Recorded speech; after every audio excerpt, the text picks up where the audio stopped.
Second part 1 semester 2. आत्ताचा जो विषय दिलेला आहे भारतातील राजकीय प्रक्रिया, ॲक्च्युली भारतातील राजकीय प्रक्रिया आणि पक्षांचा अभ्यास हे प्रथम समजून घेतलं पाहिजे. पक्षांचा का अभ्यास करायचा? कारण भारतातील राजकीय प्रक्रिया जर आपल्याला समजून घ्यायची असेल तर त्याच्यातले महत्त्वाचा घटक कुठला आहे? भारत लोकशाही प्रधान देश आहे आणि भारतासारख्या लोकशाही प्रधान देशामध्ये राजकीय प्रक्रिया राबवताना सर्वात महत्त्वाचा घटक ठरतो तो म्हणजे राजकीय पक्ष. कुठलाही राजकीय पक्ष घ्या, भाजप घ्या, काँग्रेस घ्या, राष्ट्रवादी काँग्रेस घ्या, राष्ट्रीय पक्ष घ्या, प्रादेशिक पक्ष घ्या, हा पक्षाचा अभ्यास करताना आपल्याला राजकीय प्रक्रियेचं बऱ्यापैकी आपल्याला त्याच्यामध्ये नॉलेज मिळतो. आता माझा पहिला जो राजकीय पक्ष घेतला आहे तो राष्ट्रीय काँग्रेसच आहे, भारतीय राष्ट्रीय काँग्रेस. आता काँग्रेसची स्थापना थोडक्यात का झाली सांगतो. 1857चं बंड झालं. 1857चं बंड यशस्वी पूर्णपणे झालं असं म्हणता येत नाही. ते थोडंसं त्याच्यामध्ये अपयश पण आलं आणि त्या अपयशाचा भाग म्हणून एक मध्यमवर्ग जो भारतामध्ये निर्माण झालेला होता तो मध्यमवर्ग एकत्र आला आणि त्या मध्यमवर्गाने 1885 28 डिसेंबर 1885ला भारतीय राष्ट्रीय काँग्रेसची स्थापना झाली. 1885 पासून स्थापन झालेला हा पक्ष आज 2025 म्हणजे 140 वर्षाचा जर कालखंड बघायचा असेल तर आपल्याला त्याचं 6 किंवा 5 कालखंडामध्ये आपण त्याचं थोडक्यात हे करतो. तो पहिला कालखंड आहे तो स्वातंत्र्य मिळेपर्यंत म्हणजे 1885 ते 1947. तर या कालखंडात नेमकं काय झालं तर या कालखंडामध्ये भारतीय राष्ट्रीय काँग्रेसने जनमानसामध्ये स्वातंत्र्याची भावना जागृत केली. भारतीय लोकांवर होत असलेला अन्याय आणि भारतीय लोकांना मिळत नसलेले अधिकार, राजकीय अधिकार असतील, सामाजिक अधिकार असतील, ते मिळवण्यासाठी भारतीय राष्ट्रीय काँग्रेसने वेगवेगळ्या आंदोलनाच्या माध्यमातून प्रचंड प्रयत्न केले. उदाहरण द्यायचं म्हटलं तर सत्याग्रह चळवळ, चले जाओ आंदोलन, अशा अनेक आंदोलन आहेत ज्या आंदोलनाच्या अंतर्गत भारतीय राष्ट्रीय काँग्रेसने भारतामध्ये एक स्वातंत्र्याबद्दल आणि पारतंत्र्याबद्दल एक भावना जागृत केली. आता प्रमुख लीडर कुठले होते राष्ट्रीय काँग्रेसचे? तर सर्वात प्रथम मला नाव घ्यावं लागेल राष्ट्रपिता महात्मा गांधी, त्याच्यानंतर जवाहरलाल नेहरू, त्याच्यानंतर लाला लजपत राय, त्याच्यानंतर गोपाळकृष्ण गोखले, लोकमान्य टिळक, दादाभाई नौरोजी, ॲलन ह्यूम, ही सर्व मंडळी काँग्रेसशी संबंधित होती. यांच्यात 2 गट होते, एक गट होता मावळवादी आणि एक जहालवादी. आता दुसरा जो कालखंड येतो 1947 नंतर राष्ट्रीय काँग्रेसची धुरा हातात आली ती त्यावेळेचे लोकप्रिय पंतप्रधान किंवा लोकप्रिय काँग्रेसचे नेते पंडित जवाहरलाल नेहरू. 1952च्या सार्वत्रिक निवडणुकीमध्ये काँग्रेसने प्रथम दिमागदार विजय मिळवला आणि सर्व राज्यांमध्ये सुद्धा प्रादेशिक निवडणुकीमध्ये सुद्धा सर्व राज्यांमध्ये काँग्रेसने बहुमत मिळवलं. 1951 ते 1964 हा पंडित जवाहरलाल नेहरूचा काळ होता. या काळामध्ये सर्वात मोठं काम काय केलं असेल तर अलिप्ततावाद हे धोरण स्वीकारलं. त्याच्यामुळे सार्वभौमत्व स्वातंत्र्य भारताला मिळालं. कुठलाही निर्णय घेताना भारत कुठल्याही आंतरराष्ट्रीय दबावाला बळी न पडता पंचवार्षिक योजना असेल किंवा काही आंतरराष्ट्रीय भूमिका ठरवायची असेल तर त्याच्यामध्ये पंडित जवाहरलाल नेहरू यांनी अतिशय महत्त्वाची भूमिका बजावली. त्याच्यानंतर लालबहादूर शास्त्रींचा काळ होता. अल्पकाळ पंतप्रधान होते. जय जवान जय किसान ही घोषणा सगळ्यांनाच माहिती. त्याच्यानंतर पुढे झाला पंतप्रधान इंदिरा गांधी. 1967 ते 1984 या साधारणतः 17 ते 18 वर्षाच्या कालखंडामध्ये इंदिरा गांधी यांनी भारताची प्रतिमा आंतरराष्ट्रीय राजकारणामध्ये फार मोठ्या प्रमाणावरती उभी केली. ठळक घटना जर बघायच्या असतील तर इंदिरा गांधींनी पहिला निर्णय घेतला अंतर्गत विरोध असताना सुद्धा बँकांचं राष्ट्रीयीकरण. हा निर्णय इंदिरा गांधींनी घेतला.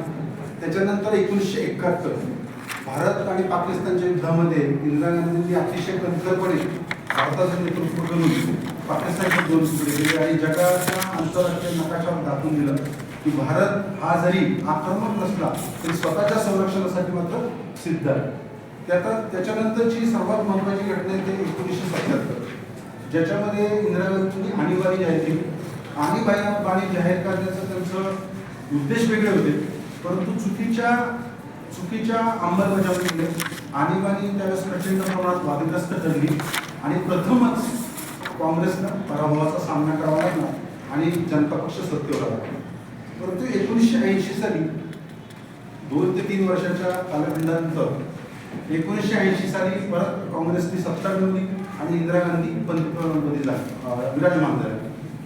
त्याचा पुढचा कालखंड येतो राजीव गांधी यांचा. राजीव गांधी यांनी संगणक क्षेत्रामध्ये किंवा अत्याधुनिक जे काय संगणक क्षेत्र आहे त्याचा जास्तीत जास्त वापर करण्यासाठी जी काय धोरणं होती सॅम पित्रोदा यांच्या मदतीने जागतिक राजकारणामध्ये किंवा जागतिक ज्या सुधारणा झालेल्या होत्या त्या भारतात ॲडॉप्ट करण्याचा प्रयत्न केला. परंतु त्यांची जी राजकीय पंतप्रधानपद 1989 नंतर VP सिंगांचं सरकार आलं. त्याच्यानंतर 1991 साली 92 साली PV नरसिंहराव जे राजकीय चाणक्य म्हणून गणले जातात त्यांनी काँग्रेसची धुरा सांभाळली. आता हा जो कालखंड होता हा अतिशय महत्त्वाचा कालखंड समजला जातो, कारण 1991 साली काँग्रेसनी आपलं जुनं आर्थिक धोरण त्याग करून नवीन उदारीकरण आर्थिक धोरण ग्लोबलायझेशनचा अंतर्भाव केला. जगभरामधल्या सर्व देशांना किंवा कंपन्यांना भारतामध्ये गुंतवणूक करण्यासाठी परवानगी देण्यात आली. त्याचा परिणाम असा झाला आर्थिक उदारीकरणामुळे भारताची प्रगती तर झपाट्याने व्हायलाच लागली, पण भारत एका संकटातून बाहेर पडला. त्याच्यानंतरचा पुढचा जो काळ येतो तो 2004 ते 2014. ज्या काळामध्ये जे रिझर्व्ह बँकेचे गव्हर्नर होते किंवा नरसिंहरावांच्या काळात जे अर्थमंत्री होते मनमोहन सिंग यांनी भारतीय पंतप्रधान पदाची धुरा सांभाळली. 2004 ते 2014 या कालखंडामध्ये अनेक आर्थिक पातळीवरती परराष्ट्र धोरणामध्ये मनमोहन सिंगांनी अतिशय चांगले निर्णय घेतले. त्याचा परिणाम 2014 पर्यंत भारतामध्ये मोबिलायझेशन असेल किंवा आर्थिक सुधारणा असतील, उदारीकरण असेल किंवा भारतामध्ये झालेली गुंतवणूक असेल, भारताचं परराष्ट्र धोरण असेल, यामध्ये सर्व क्षेत्रामध्ये आपल्याला भरीव कामगिरी आढळते. 2014 नंतर मात्र हळूहळू काँग्रेसची आपल्याला घसरण झालेली दिसते. त्याचं 2-3 महत्त्वाची कारणं म्हणजे भारतीय जनता पार्टीचा वेगात होत असलेला प्रसार, नरेंद्र मोदी यांची मिळालेली नेतृत्व आणि सर्वात महत्त्वाचं म्हणजे आर्थिक 2019 पासून 2024 पर्यंत 10 वर्षाच्या कालावधीमध्ये राहुल गांधी भारतीय काँग्रेसचं नेतृत्व करत आहेत. परंतु काँग्रेस पक्षाची भक्कम मिळत नसलेली साथ, काँग्रेसमधली फाटाफूट आणि आर्थिक मर्यादा लिमिटेशन्स आणि प्रसारमाध्यमांचं सहकार्य न मिळणं या सर्व गोष्टींमुळे राहुल गांधींच्या प्रयत्नामुळे सध्या काँग्रेस हळूहळू प्रगती करत आहे. त्याचं एक उदाहरण देतो. 2014 मध्ये 44 खासदार काँग्रेसचे आले होते. 2019 मध्ये 55 खासदार काँग्रेसचे आले होते. पण 2024 साली मात्र 99 या आकड्यावरती काँग्रेस जाऊन पोहोचली आहे. आता सध्या काँग्रेस फक्त 2च राज्यामध्ये सत्तेवर आहे, ते म्हणजे कर्नाटक आणि दुसरं म्हणजे तेलंगणा. या 2च राज्यामध्ये काँग्रेस सत्तेवर आहे. मल्लिकार्जुन खरगे जे गुलबर्गावरून येतात, जे काँग्रेसचे अध्यक्ष, केसी वेणुगोपाल जे सरचिटणीस आहेत आणि राहुल गांधी, प्रियांका गांधी हे जे काही सध्या कार्यकारिणी समिती आहे ही काँग्रेसला सावरण्याचा सातत्याने प्रयत्न करत आहे. तर हा माझा पहिला पक्ष होता भारतीय राष्ट्रीय काँग्रेस. दुसरा पक्ष मी घेतलेला आहे प्रादेशिक पक्ष शिवसेना. शिवसेना म्हटलं की मराठी माणसाचं अस्मिता जागृत होती. का तर स्वातंत्र्यानंतर पुढची 25-30 वर्ष जर बघितली तर मुंबई या महानगरामध्ये आर्थिक राजधानी आहे, तिथं मराठी माणसाची पूर्ण गळचेपी झाली. त्याची 3 कारणं. एक, उद्योगधंद्यांवर असलेलं गुजराती लोकांचं वर्चस्व, नोकऱ्यांमध्ये हळूहळू निर्माण करत असलेली साऊथ दाक्षिणात्य मंडळी आणि उद्योगधंद्यामध्ये हातपाय पसरत असलेली उत्तर भारतातली मंडळी. याच्यामुळे 66 सालापर्यंत 1960ला मार्मिक साप्ताहिक चालू केलं बाळासाहेब ठाकरेंनी. त्यांच्या लक्षात येत होतं की मुंबईमध्ये मराठी माणसावर अन्याय होत आहे, मुंबईमध्ये मराठी भाषेवर अन्याय होत आहे, मुंबई महाराष्ट्राची असून मराठीची गळचेपी होत आहे. या सगळ्या भावनेमधून बाळासाहेब ठाकरे यांनी 19 जून 1966 रोजी शिवसेनेची स्थापना केली. आता ही शिवसेनेची स्थापना करण्यामागचं खरं बघितलं तर उद्देश होता मराठी माणसाला अन्याय देण्याचा, मराठी माणसाला नोकऱ्यांमध्ये, उद्योगधंद्यांमध्ये आणि सर्वात महत्त्वाचं म्हणजे मराठी भाषा, मराठी हा एक साधारणतः शिवसेनेला 1970ला पहिल्या समाजवादी पक्षाची मुंबई महानगरपालिकेची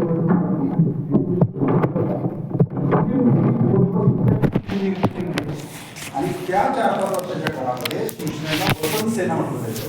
कारण त्यावेळेचे लोकप्रिय मुख्यमंत्री महाराष्ट्राचे वसंतराव नाईक हे शिवसेनेला पाठिंबा होते.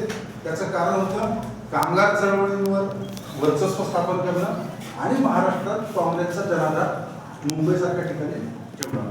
त्या वसंत सेनामुळे निवडली जात होती. 77 साली आणीबाणीला देणारा एकच पक्ष भारतात होता, तो म्हणजे शिवसेना. 1977ला इंदिरा गांधींच्या आणीबाणीला बाळासाहेब ठाकरे यांच्या शिवसेनेने स्पष्टपणे पाठिंबा दिला होता. 1980च्या विधानसभा निवडणुकीमध्ये शिवसेनेने पूर्णपणे काँग्रेसचा प्रचार केला होता. परंतु परिस्थिती बदलली 1986 साली.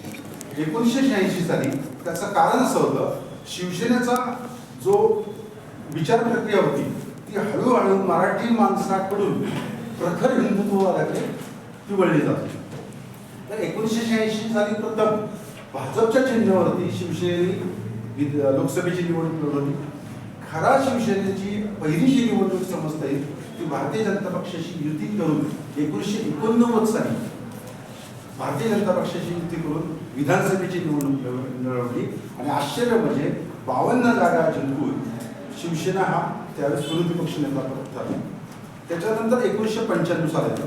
1995 साली भारतीय जनता पक्ष आणि शिवसेना यांनी आघाडीचं सरकार स्थापन केलं आणि शिवसेनेचा पहिला मुख्यमंत्री माननीय मनोहर जोशी यांनी महाराष्ट्राची धुरा सांभाळली. दुसरे मुख्यमंत्री नारायण राणे. त्याच्या पुढच्या मात्र निवडणुकीमध्ये शिवसेनेला परत अपयश आलं आणि 2004 ते 2014 मध्ये विरोधी पक्ष म्हणून भारतीय जनता पक्षाबरोबर त्यांनी काम केलेलं आहे. 2014 मध्ये सुद्धा जागांच्या वाटपावरून शिवसेना आणि भाजपचं वितुष्ट आलं. दोघांनी वेगवेगळ्या निवडणुका लढवल्या, पण निवडणूक लढवल्यानंतर दोघांनी एकत्र येऊन सत्ता स्थापन केली. 2019 साली मात्र शिवसेनेचा आणि भाजपची युती पूर्णपणे तुटली. शिवसेनेने राष्ट्रवादी काँग्रेस या त्यांच्या वैचारिक मतभेद असलेल्या पक्षांबरोबर युती केली आणि त्या युतीमधून 2019 आणि 2024 साली त्यांनी निवडणूक लढवल्या. सध्या शिवसेना अतिशय गंभीर परिस्थितीतून जात आहे. शिवसेनेत 3 मोठे धक्के बसलेले. पहिला धक्का बसला छगन भुजबळ यांचं बंड 1991 9 आमदारांनी सकट केलेलं बंड. ते शिवसेनेच्या इतिहासातलं पहिलं बंड. दुसरं राज ठाकरे यांनी स्वतःची स्वतंत्र चूल मांडली 2005. आणि तिसरं बंड सर्वात मोठं जे अत्यंत धक्कादायक होतं, जे एकनाथ शिंदे ठाण्याचे पालकमंत्री ज्यांनी 40 शिवसेनेच्या आमदारांकडून आणि इतर अपक्षांच्या मदतीने भारतीय जनता पक्षाचं सरकार स्थापन केलं आणि शिवसेना हा मूळ पक्ष, मूळ चिन्ह हे एकनाथ शिंदेच्या ताब्यात आलं आणि उद्धव ठाकरे हा शिवसेनेचा गट राहिला. सध्या शिवसेना झगडती आहे. उद्धव ठाकरे पण शिवसेना पक्षाचं आणि एकनाथ शिंदे त्यांच्या गटाचं सुप्रीम कोर्टामध्ये उच्च न्यायालयामध्ये न्यायालयीन लढा चालू आहे.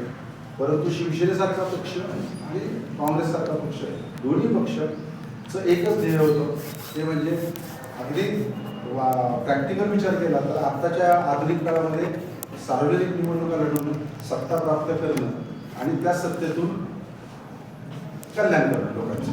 आता निष्कर्ष मी असा काढतो की भारतातली राजकीय प्रक्रिया जी आहे ती कुठल्याही राजकीय पक्षा व्यतिरिक्त विना भारतातली राजकीय प्रक्रिया पूर्णच होऊ शकत नाही. कारण आपला लोकशाही देश आहे.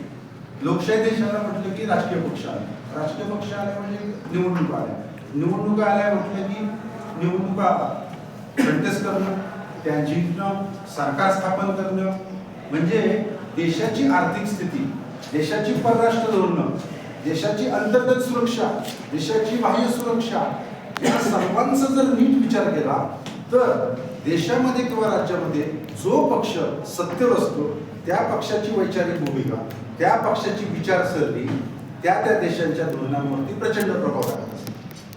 उदाहरण द्यायचं म्हटलं तर अलिप्तवाद अलिप्तवाद सुरुवातीला काँग्रेस सत्तेवर आल्यामुळे पहिले 15-20 वर्ष अलिप्तवाद होता. आता नरेंद्र मोदी सरांचं सरकार आहे भाजपचं, आता अलिप्तवादावर जास्त आपण भर दिला जातो. आता आपलं थोडंसं आक्रमक धोरण आहे. बँकांचं राष्ट्रीयकरण हा मुद्दा त्यावेळेस घेतला, गरिबी हटासाठी योजना राबवली. आता भाजपने नोटबंदी सारखा विषय, नोटबंदीसारखा निर्णय घेतला. त्या निर्णय घेण्यामागचे काही चांगले हेतूही असते. म्हणजे पक्ष जसा येतो तशी देशाची राज्याची वैचारिक भूमिका मला वाटतं बदलते. पक्षाच्या वैचारिक भूमिकेचा त्याच्यावरती प्रचंड प्रभाव पडतो. म्हणून राजकीय प्रक्रियेमध्ये राजकीय पक्षांना महत्त्व आहे हे मला नमूद करायला सांगायचं वाटतं.